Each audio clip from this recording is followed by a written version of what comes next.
Joined now by Ellie Reeves, who is the Shadow Justice Minister and MP for Lewisham West and Penge. Ellie Reeves, Steve Reid, the Shadow Justice Secretary, has already said that your party would force criminals to attend sentencing. But by law, judges can already do this, can't they? The reality is it isn't happening. This isn't the first time that a defendant hasn't turned up for sentencing. Thomas Cashman, who murdered Olivia Pratt-Corbell, didn't turn up for his sentencing. Jordan McSweeney, who murdered Zara Alina, didn't turn up for his sentencing. That's why Labour have been calling for months for the government to get to grips with this and legislate to compel defendants to attend court. And, you know, it's wrong that just hasn't happened yet.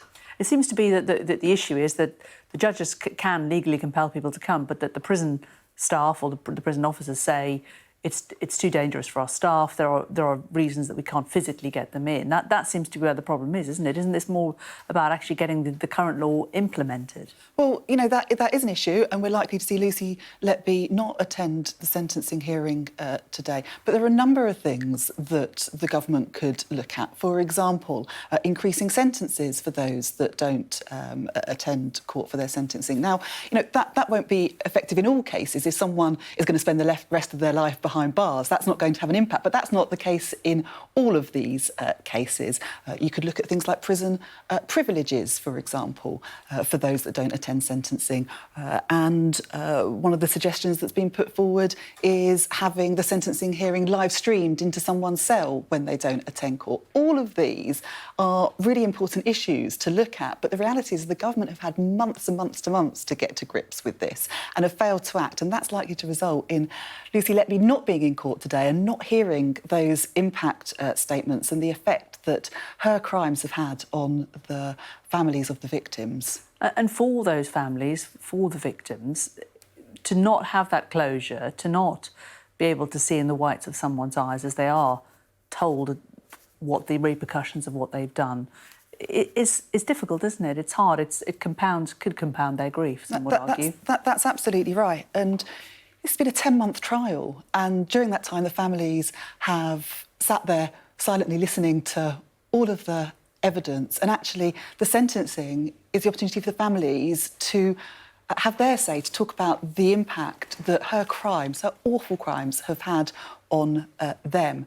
And her cowardly behaviour in not attending could compound that grief. You know, it's important that justice is done, but also that justice is seen to be done. And that means that defendants have to be in court to hear those really important victim impact statements. You are the Shadow Justice Minister, and you know, as in your role, have you talked to Keir Starmer about another case, the Andrew Malkinson case, about what the police and the CPS knew back in 2007? Another man's DNA was on the clothes of the woman that he was in prison for raping. Yet, of course, he was then jailed for another 13 years after that, wasn't he? Well, look, that case is a huge miscarriage of justice, and it needs to be looked at very carefully to see what went horribly wrong in this case, because it ought not to have happened. For someone to spend that long in prison and some of the failings that have clearly happened means that all of these issues need to be looked at incredibly closely. Well, yeah, Keir Starmer was Director of Public Prosecutions at the time, and the role of the Crown Prosecution Service, which of course is headed by the DPP, is under enormous scrutiny, isn't it? Have you spoken to him about this? Do you think he has questions to answer? I haven't spoken to Keir personally about it. He wasn't Director of Public Prosecutions when charges were brought, as I understand it. But it was when the charges weren't passed to the Criminal Cases Review Commission, which is the nub of it, when they found this DNA. Well, Keir Starmer's been clear that this wasn't something that came across his desk when he was Director of Public Prosecutions. And as I say, he wasn't DPP when charges were brought in the first place. But obviously there has been a huge miscarriage of justice in this case, and I'm sure that will be looked at. But Keir has been clear that it wasn't something that ever came across his desk. Labour's today talking about plans to bring business investment back into Britain. What are you going to do that the current government hasn't done already? Well, look, some statistics are out today that shows that under Labour, when Labour were in government, business investment in the UK was £25 billion more a year than it is under the Conservatives.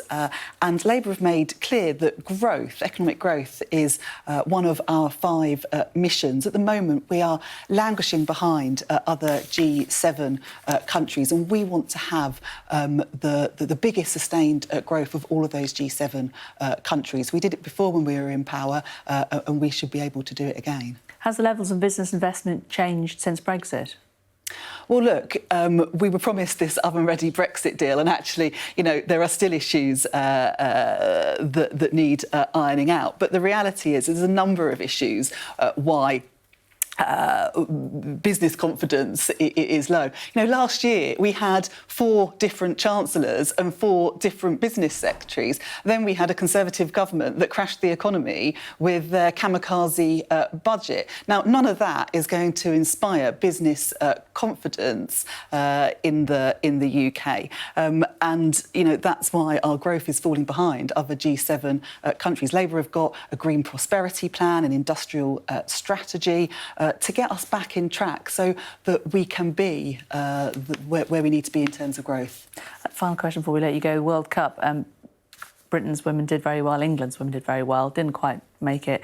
The Prime Minister and the King didn't go. Why didn't Keir Starmer go? He goes on about how much he loves his five-a-side, doesn't he? I mean, he is such a huge football fanatic. I can't answer for that, but I know that the entire country, including Keir Starmer, was 100% behind our team. They've inspired a generation. Keir Starmer's called for them to be given honours, and I think that's absolutely the right thing to do. Absolutely fantastic job. He could have by gone and our watched team. them. He could have gone and watched them, though, couldn't he? Well, I'm sure he was watching it at home and cheering them on like we all were. OK. Ellie Reeves, Labour MP for Lewisham Western Penge. Thank you. Thank you.